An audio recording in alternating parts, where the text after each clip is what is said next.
Hello, everybody. Nope, stop it. I'm doing my intro. Sorry. Woo. Welcome to Is This a Ghost? I'm Clayton Smith.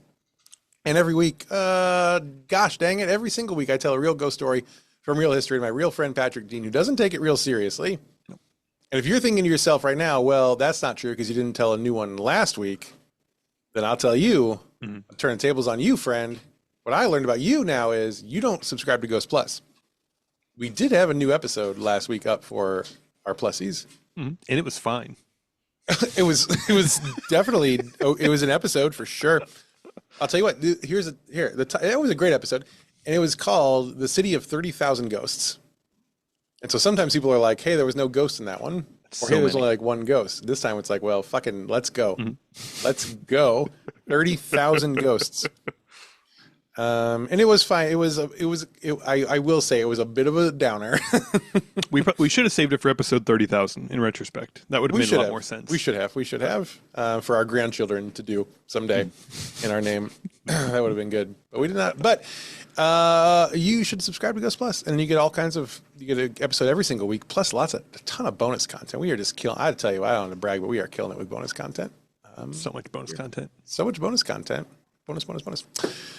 Hello, Patrick. So I haven't seen you in almost 2 weeks now. So you went to Vegas. We talked about that. Hopefully Jeremy has cut that because we did implicate a minor. So yeah. So it's not. Jeremy will sidebar about that. I assume you were there for work.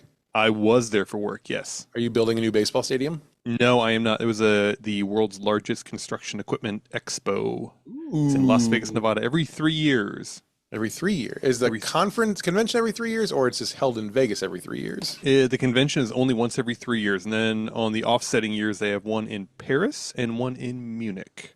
Which one do you go to? All those? I do not get to go to all of those. No, I get to go to the Las Vegas one. Well, look, hey, if you go to Vegas, it's like you also get Paris. True. That's in Vegas.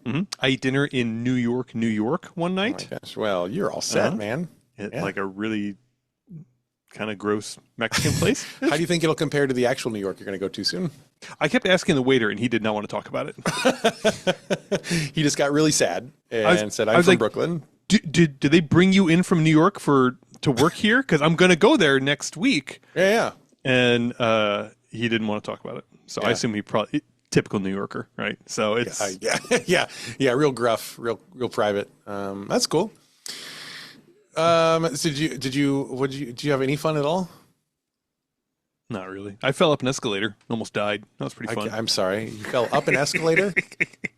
We were all, myself and my whole work group, my boss and his boss included, were all just finished up dinner. We're heading down an escalator to get back to our hotel. And I glanced over my shoulder and I realized that only half of our group was actually staying in this hotel. The other half were staying in the hotel that is, basically at the top of that escalator. Okay. So they were all still continuing to talk at the top of the escalator, even though I'd already left. And I thought, I know what I'll do. I'll just turn around and I'll just walk up the escalator. Why did you think that was a solution? Well, because I was like literally one stair down the escalator. It was like one big step to get back up to the top of the escalator. But have you ever tried to run up an escalator? No, and it is more difficult than it looks. I've seen YouTube videos about it. It's more difficult than it looks. I think that's probably true. Yeah, the stairs don't behave the way you think they do. When you when you run up the stairs, you kind of like leap a little bit from stair to stair. If you're really like stationary stairs, you mean? Yep. Yeah. Now imagine you do that, but every time you leap, the stair you're going to land on is about 4 inches below where you anticipate it being. And you can see why I fell up the stairs, smacked my face on the escalator, and my boss really wanted to call an ambulance for me until I insisted I'm totally fine. I bet it was hilarious. It will stop bleeding. I promise. Please don't call an ambulance. Did your face bleed in front of your boss and your boss's boss? Right in my eyebrow. Because you tried to go up an escalator. Like literally 2 stairs up an escalator. Not like trying to run, not like a jackass run all the way up 60 stairs or whatever like that. 2 steps it would have taken me to get to the top, and I fell on my ass and smashed my face on the escalator. That people think you are the smart one on this podcast. Right, but they don't think that I'm the coordinated one. That may be true.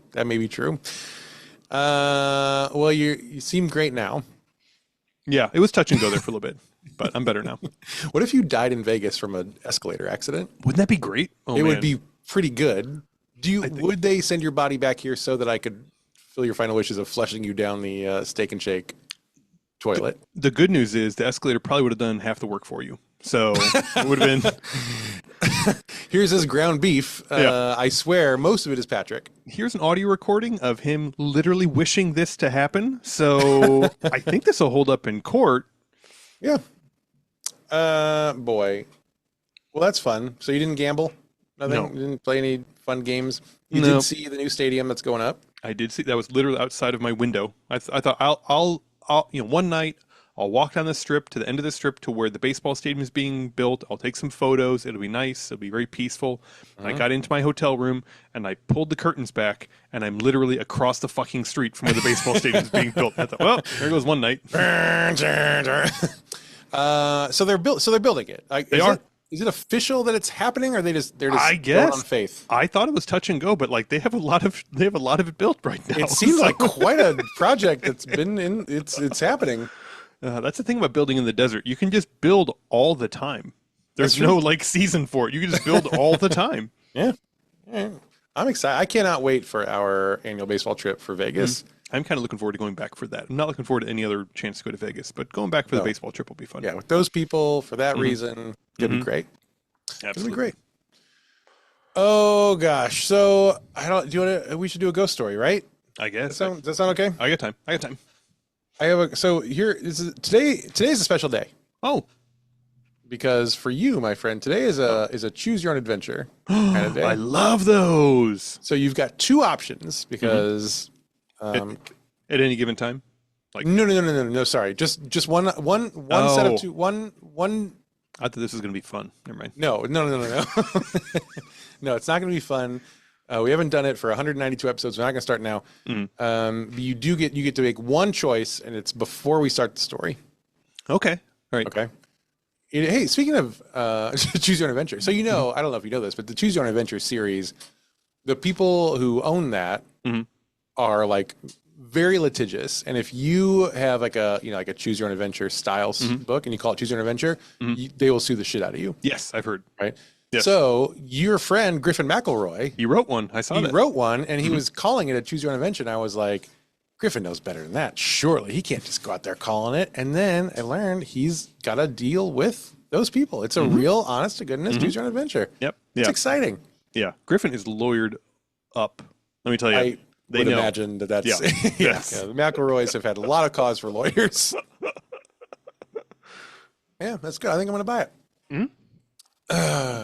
Anyway, my choice. I get one choice. You get one choice. So you have two options. One is we can hear a story that I took notes for. I like that.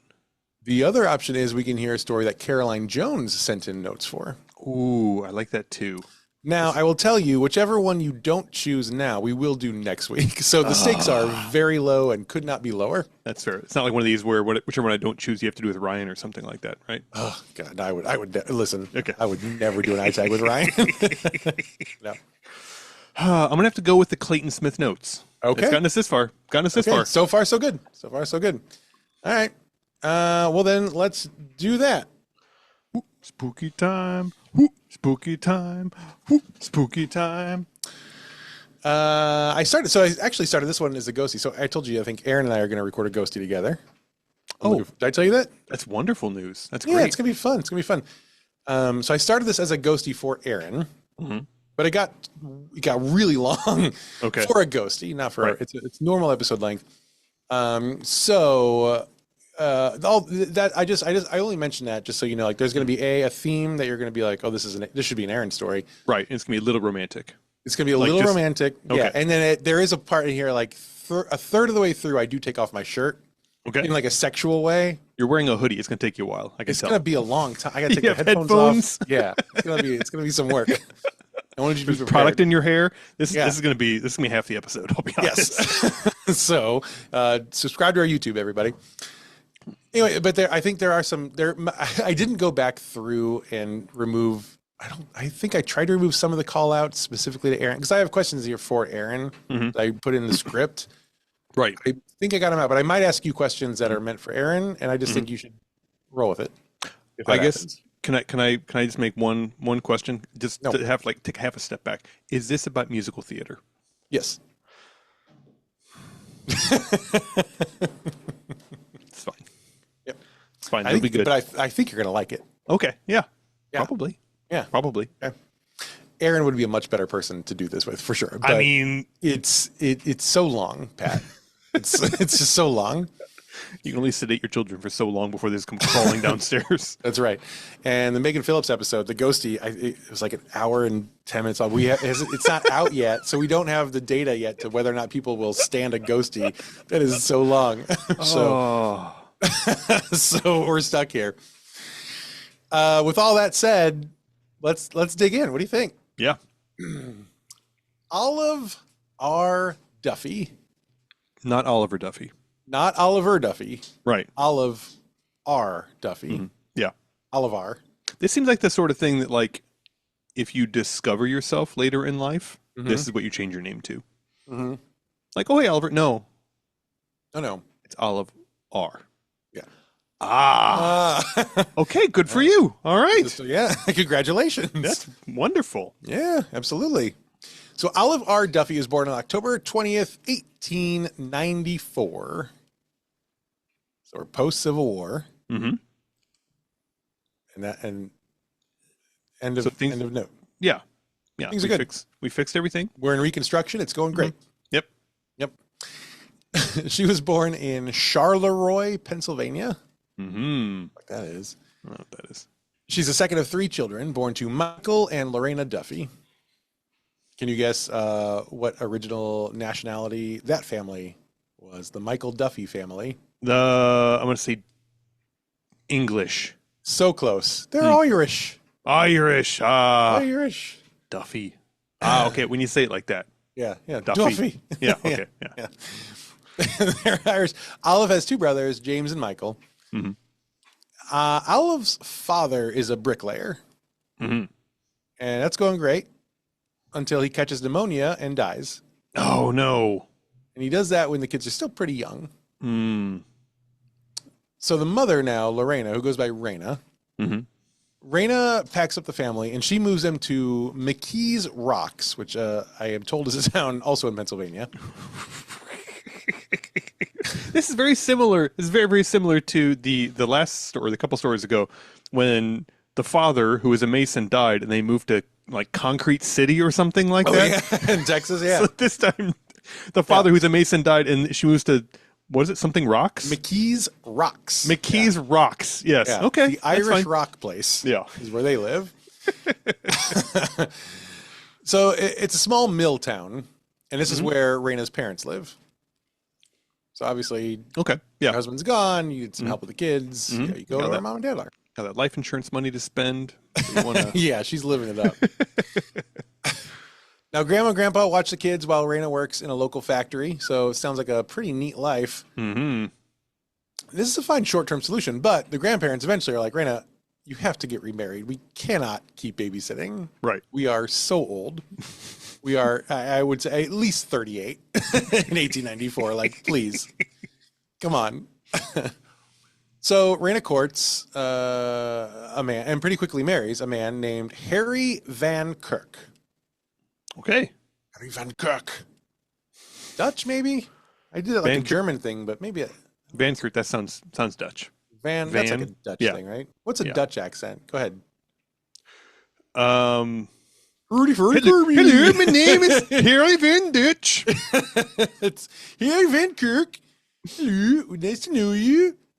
He works on the Pittsburgh and Lake Erie Railroad. That's just like the spa guy from Frozen. I don't know what you think you're doing. I think I nailed it. So he works on the Pittsburgh and Lake Erie Railroad. They have one child together, whose name is Harriet. So now Olive has a half sister. Mm-hmm. Olive drops out of school at the age of 15 so that she can go to work to help support her siblings. Did she drop out of school, or is that just when school is done? That's a great question. That's like 15 in that day and age seems like maybe you're doing a postdoc or something like that. You've done it. Yeah. We've taught you all the things we know. There's no more knowledge to be had. You're 15. You did it. So she gets a job at Joseph Holmes Department Store selling gingham. Gingham. Quite the specialty. Now, nothing else. Not shoes. Just not denim. gingham. Just gingham. Gingham. Isn't that interesting? I know that gingham is known as like a pattern, right? It must be it must be like a fabric type, I guess. right? She's not just selling like cotton that is styled like gingham. Seems like an odd thing to specialize in. But I mean, It back does. then, Yeah. before all this lean manufacturing stuff and trying to consolidate, now everyone's doing 10 jobs. Back then, one person just sold gingham. That's right. We had jobs for everybody. Hey, you sell corduroy now.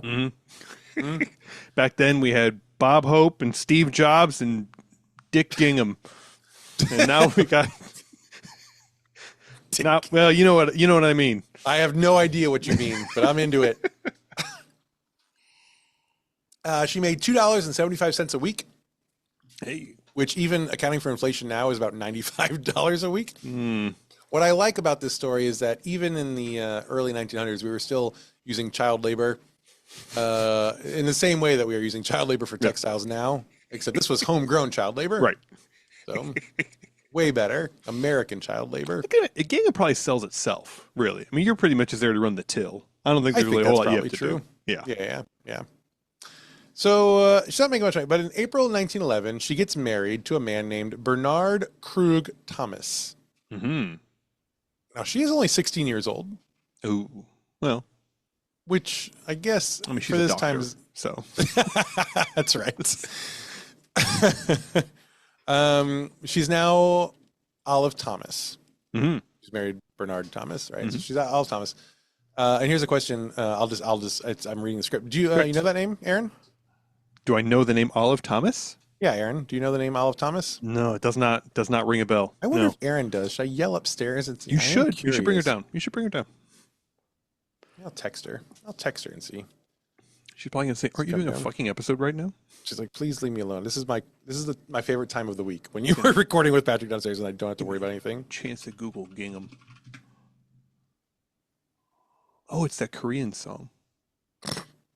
Wait, no.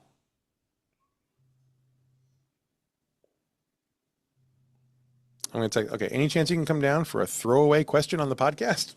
Let's see what she says.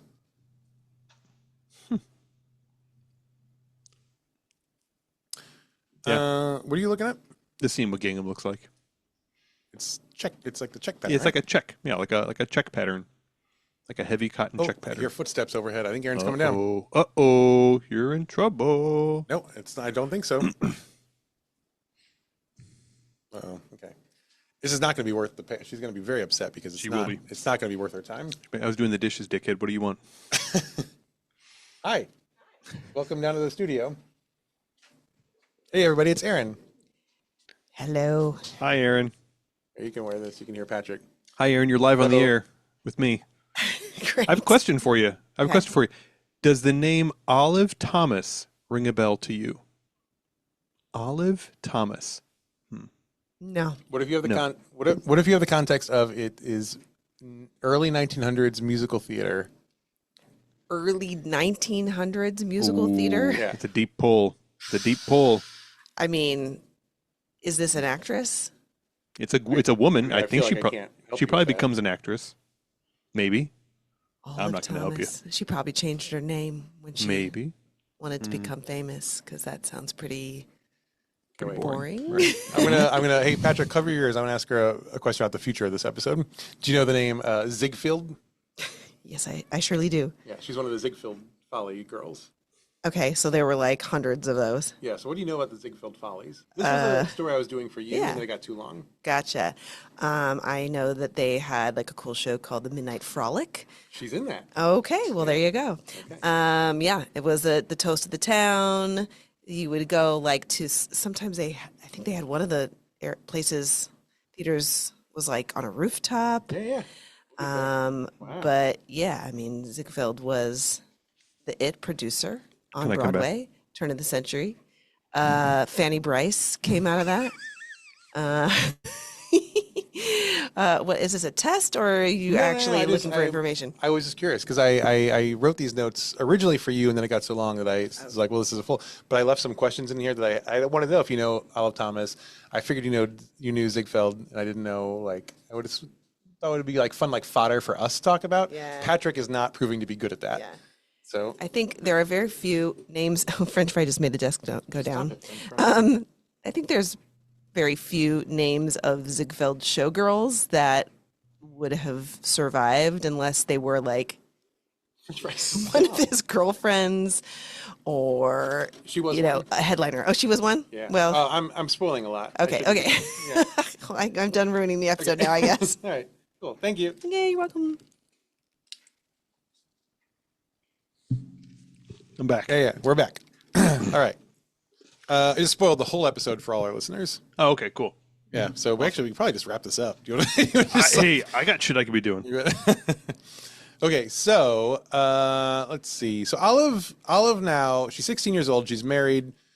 She gets a job at a bigger department store in Pittsburgh.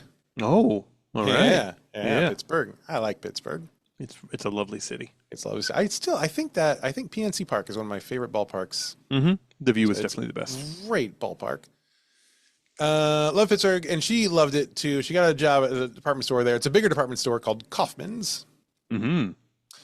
But the marriage apparently is not great. It's something. I guess if you get married at 16, maybe you don't quite know yourself or something. I don't. It's weird. They split after 2 years. Now didn't even give it a chance. Now didn't even have 9 babies. Come on, how can you know if your marriage is good or not if you don't have 9 babies? Now Olive says it's because of desertion and cruelty. Oh wow. Yeah.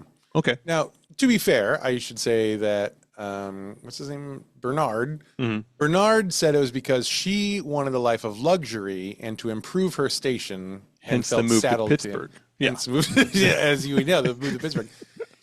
So who knows? But they always say Pittsburgh. It's the Camelot of Western Pennsylvania. That's really what they say. What's on the T-shirts for sure. Yep. So they get divorced, and Olive is like, I have to get out of this place. And so she moves to New York City. There it is. So nice. who knows? I don't know. Mm-hmm. I like to believe women, but Bernard could be right. Yeah. She was in New York City. She lives with a cousin for a while, and she gets a job at a new department store in Harlem. Mm-hmm. And that's going really well, but she doesn't want to work in department stores her whole life. But that's all she knows. That's all she knows. But she just feels like inside, like there's something. I'm ready to like be me. Something isn't being fulfilled by a department store. By Gingham. Yeah, Gingham's not doing it. Mm-hmm. She's got to find something else. So, in 1914, she enters the most beautiful girl in New York City contest. Hey, okay. Yeah, it's a real thing. Okay.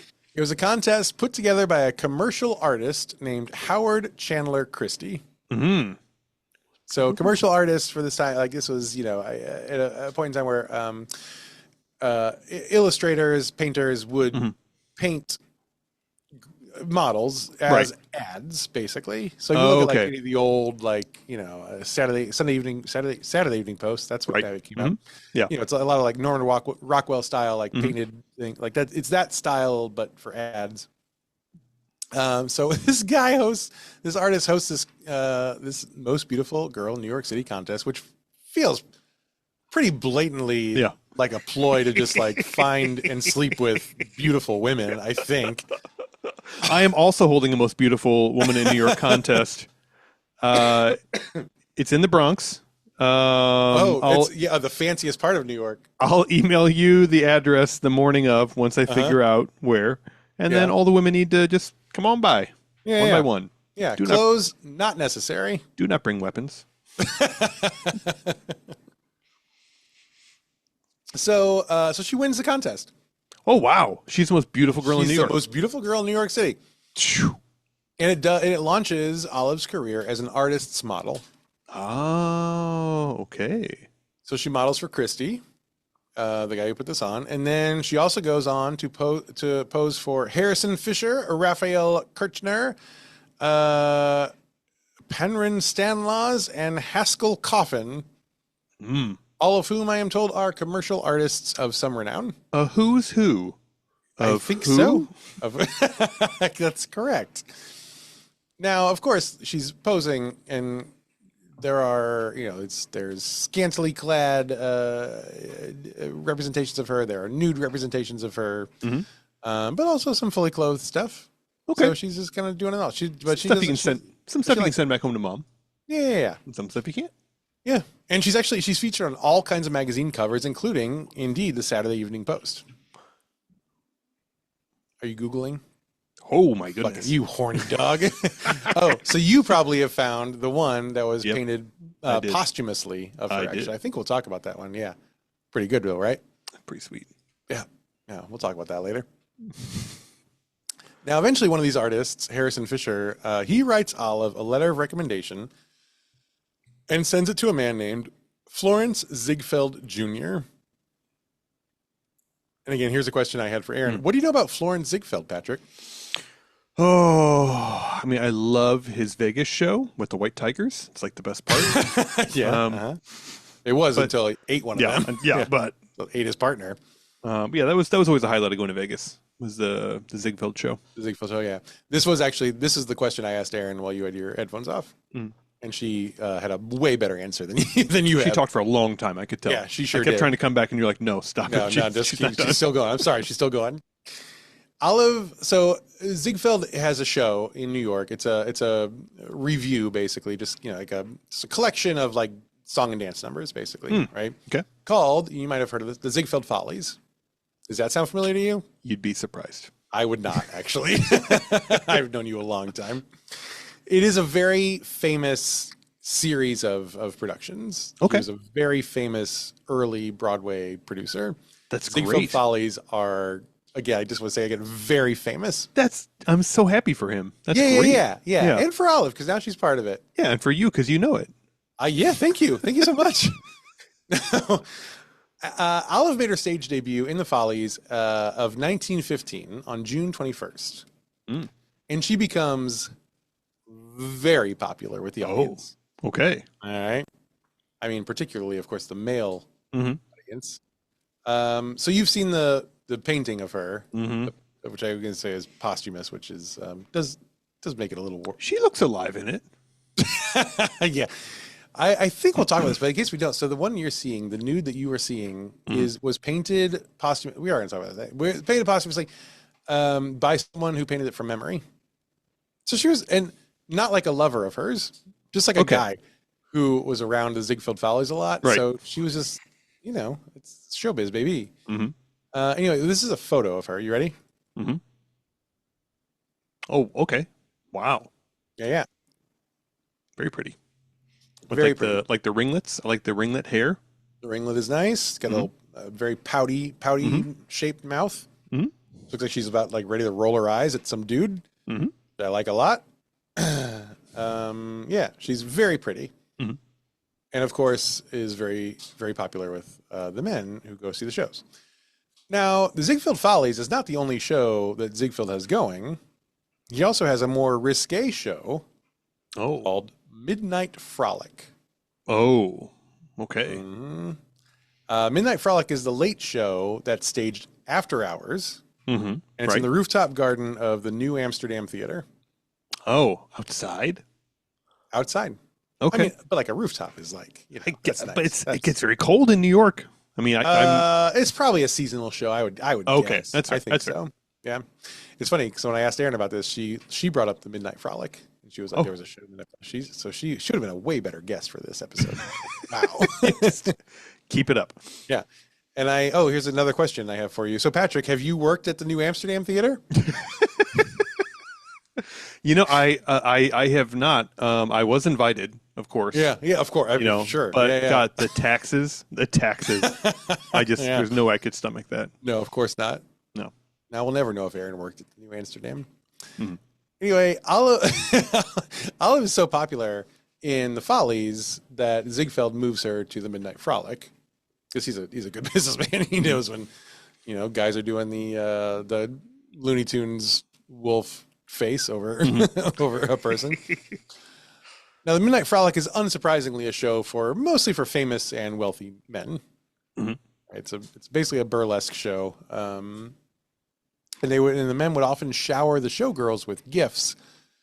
And Olive becomes very popular very quickly in this show. She starts getting all sorts of swag. Nice. For example, Yes. German Ambassador Albrecht von Bernstorff gave her a $10,000 string of pearls. Ooh. Wow. So she's really good at acting. I think like she's just like whatever they're doing up there, she is nailing it.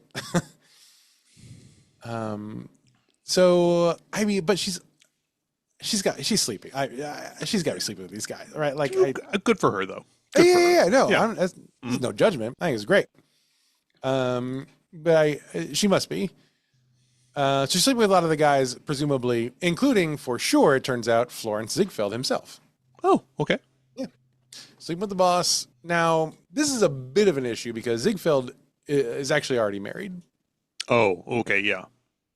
And in fact, this is actually a good question for you, Patrick Dean, not Aaron. Right. He was married. Definitely not Aaron. Definitely not Aaron. I would ask Aaron this too, but you. Oh, okay. But she would know it maybe, but you won't. But it's a good question for you because he's married to a woman named Billy Burke. Uh-huh. I want to ask you, does that name ring a bell? Billy Burke. Billy Burke. You'd be surprised, but no, I don't know who a Billy Burke is. I'm not surprised. We have discussed Billy Burke on this podcast before. Really? Okay. You want to think about it a little bit more? Oh, Billy Burke. She the one that jumped off the Hollywood sign? No, but that is the episode in which we discuss Billy Burke. That's very good. Yeah. She popped up. I don't remember under what context, but she was in that episode. And she played Glinda in The Wizard of Oz. Ah, yes. Okay. Yeah. Yes. So very now good. I remember. Yeah. Okay. So so Billy Burke is Florence Ziegfeld's wife. And like Billy Burke's a heavy hitter, right? Now Ziegfeld is a piece of shit and he's sleeping with a lot of his showgirls, but whatever. So he's having affairs with girls. But this is a problem for Olive because she wants Ziegfeld to leave Billy Burke and marry her instead. Sure, of course. Yeah, I mean, obviously. And Ziegfeld, though, is like, I don't think so. I don't know if you know my wife, but she's Glinda. So not doing that. But Olive is not sitting for this. She ends the affair. Like, if you're not going to marry me, this is over. Wow. Yeah. And she doesn't leave the show. So she's still working there. So like, it's got some balls, I think. You know, it's unfortunate that it takes balls to tell your employer, I don't want to sleep with you anymore. Right. Yeah. But you know, I for the time and for everything's going on, like it's great. She keeps modeling though on the side, and in July of 1916, she signs a contract with the International Film Company, which is like a name, I guess. Someone filling out the paperwork, they're like, "Oh shit, we need a name." She makes her first on-screen appearance in a film serial called Beatrice Fairfax. I guess it's like a limited series, like a Netflix limited series, but just on the screen. We would call this a TV show nowadays. We would call it a TV show, yes. Yeah, okay. It's pre-TV, certainly. It's not a feature-length movie, but she's on screen, which is good. And the next year, she makes her feature-length debut in a movie called A Girl Like That for Paramount Pictures. Oh. Which now owns everything. Which is crazy. So she also meets and falls in love with Jack Pickford at this time. Now, Jack Pickford is the younger brother of a woman named Mary Pickford. I shudder to ask, but does that name ring a bell? Mary Pickford. Oh, boy. You know, it doesn't. So. Okay. It's disappointing, but not surprising. Especially for someone who worked at Blockbuster. You have a movie knowledge. Pickford. Mary Pickford. Okay. Ever heard of Charlie Chaplin? I have heard of Charlie Chaplin. Okay, so that's a good start. So Charlie Chaplin and Mary Pickford came up together in silent film era. Right. They started a company together called United Artists. Oh, I do know that. Which you do know, I am sure. So Mary Pickford's a big deal. She's like a huge silent film star. She and Chaplin get together. They make this huge production company that I think it lasted. Like it got bought out eventually, but it was like into the 2000s, I think. Yeah. Right? Yeah. So she's a big deal. And her brother, Jack, is also an actor. Not as popular. But she meets Jack Pickford, and Jack and Olive meet at Cafe Nat Goodwin on the Santa Monica Pier. The what? That's a good pier. Santa Monica Pier? Yeah. We're in California now. Yeah. Okay. Well, that's where the movies are made. Oh, so she's okay. going back Yeah, to sorry. So okay. yeah. All right. Okay. Yeah. She's going back.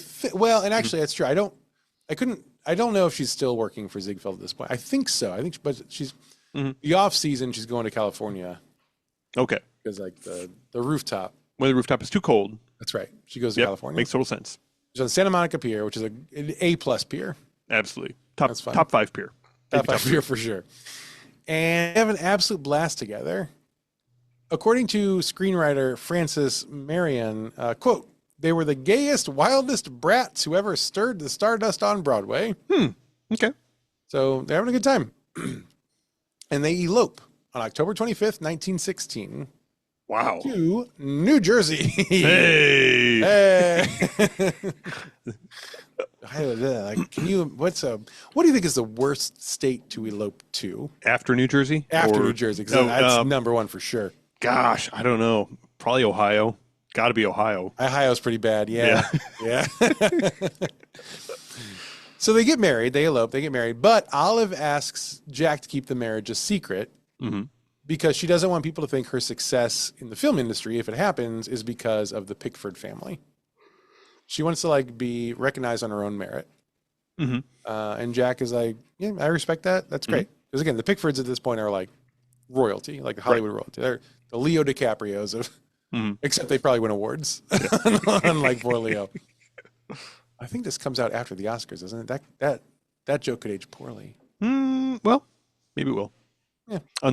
Does it age as poorly as Leonardo DiCaprio's girlfriends, or?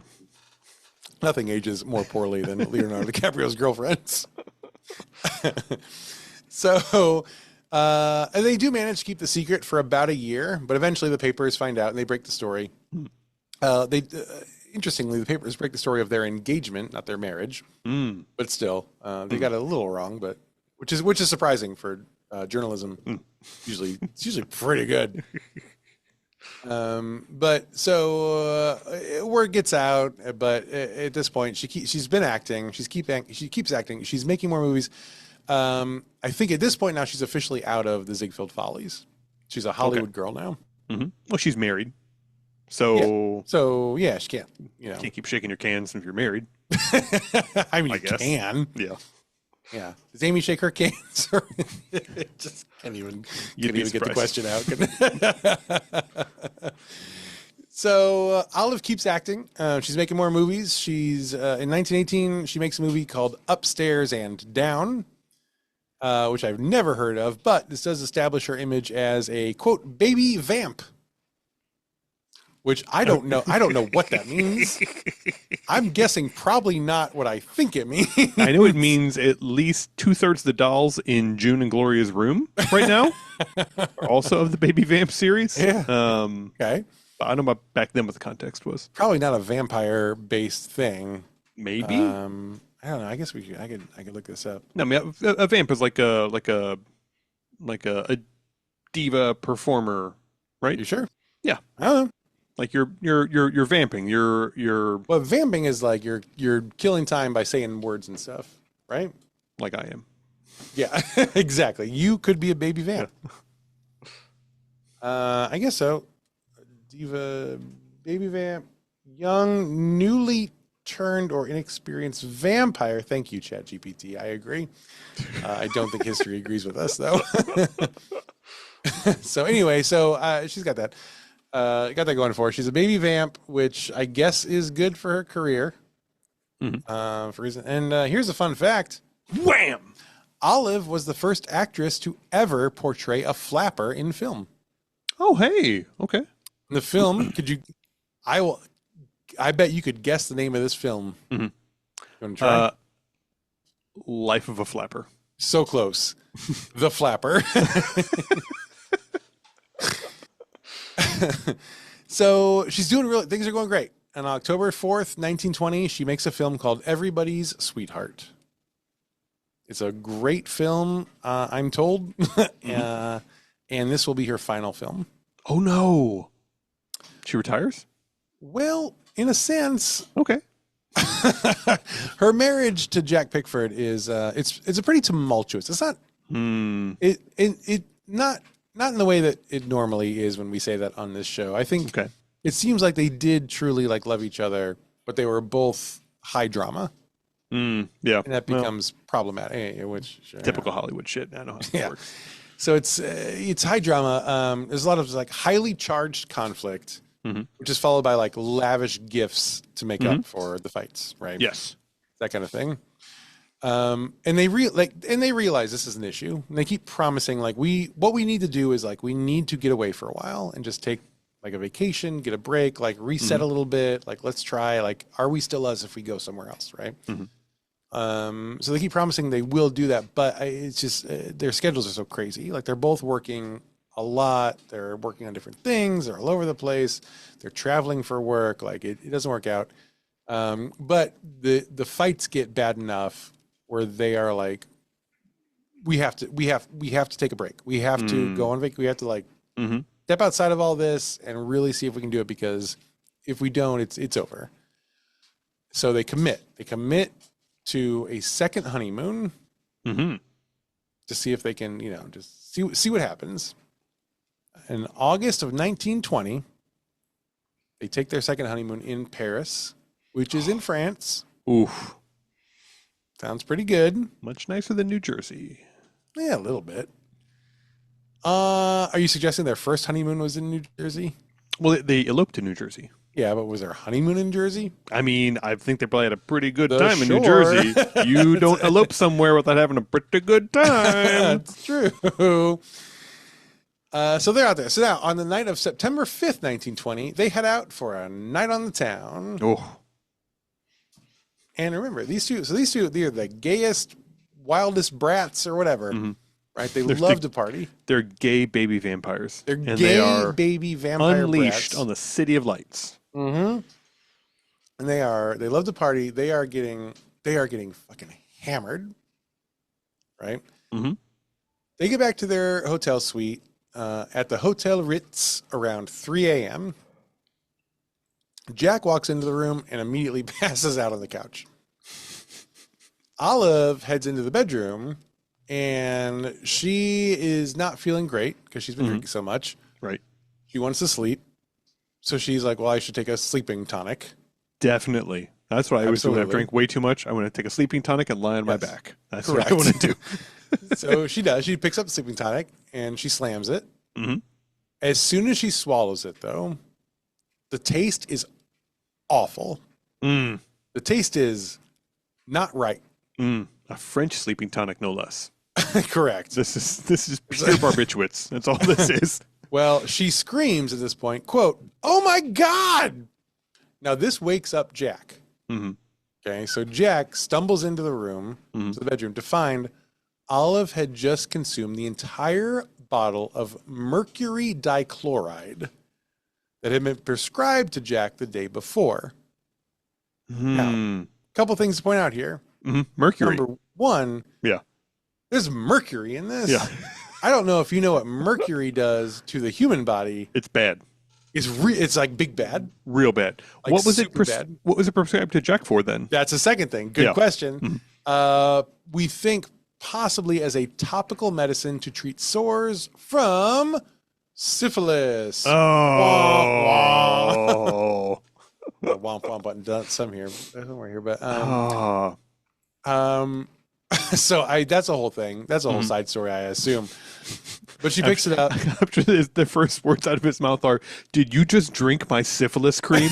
Now what am I going to do?" God damn it, Olive. I'm not going back down to the store. This was the last bottle of syphilis cream at CVS. Oh man. So she drinks it. And now, but she's very drunk. And also he got this in Paris. So the label's in French. So she can't read it. Right. She's just like, this is my sleeping tonic. Yeah. God only knows what Poison Control's number is in Paris. I think it's like 9. Do you ever watch the IT Crowd? Yeah. Oh god, there's an episode where like they change it from like, I think it's in like we're gonna yelled at, but it's like 991 or something. But it's an episode where they're like changing it to like 1-876-289-45. They're like, here's a helpful song to help you remember it. 1-876-524-91. 1-876-281. I assume that's what it is in Paris. So she downs this like very heavily mercury focused solution, which is so bad for you. So she is rushed to the hospital. She is in really bad shape. Now the press starts going nuts because they're like, these are two really famous people at this point. And there are reporters around and they see her being rushed to the hospital. So they start going nuts. Some reporters report that Olive had attempted suicide after a fight with Jack.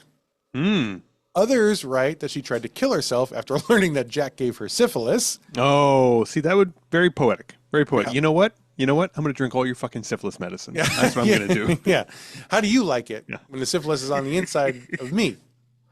Other papers said she had a drug addiction, that she had been involved in, quote, champagne and cocaine orgies. One paper wrote that Jack had poisoned her to collect insurance money. Like it's crazy. Like it's just journalism, not good. It's an honest mistake. It could happen to anybody. It's happened to me before. Journalism? I've drank syphilis medicine before. We all have. Okay. It's all right. An honest mistake. I ever tell you, so do you know the story about Jeremy Piven and mercury poisoning? No. So do you know Jeremy Piven is? Of course. Yes. Yeah. So he was on Broadway for a while in a show that I'm totally blanking on. God, he was in a show on Broadway for a while, and this was right around time where he had started doing Entourage, right? And there was one point in the show where he claimed he got mercury poisoning and therefore had to drop out of the Broadway show. Okay. Right? Because he ate and he said he ate some fish that had mercury in it. He got mercury poisoning, which is very serious. Yeah. That does happen sometimes. And then like 2 days later, he was like in Hollywood, like doing all these promos for Entourage and like really leaning into Entourage. And it became this whole thing where like I think the producers of the show were like, "Hey man, you don't seem to have mercury poisoning." And he's like, "No, I got super poison." But it became a whole thing. Jeremy Piven is a dick. Yes. No, this much I know. I know that part of it. Did I tell you about when I met him? Oh, yes. Yeah. Yes. That's a word.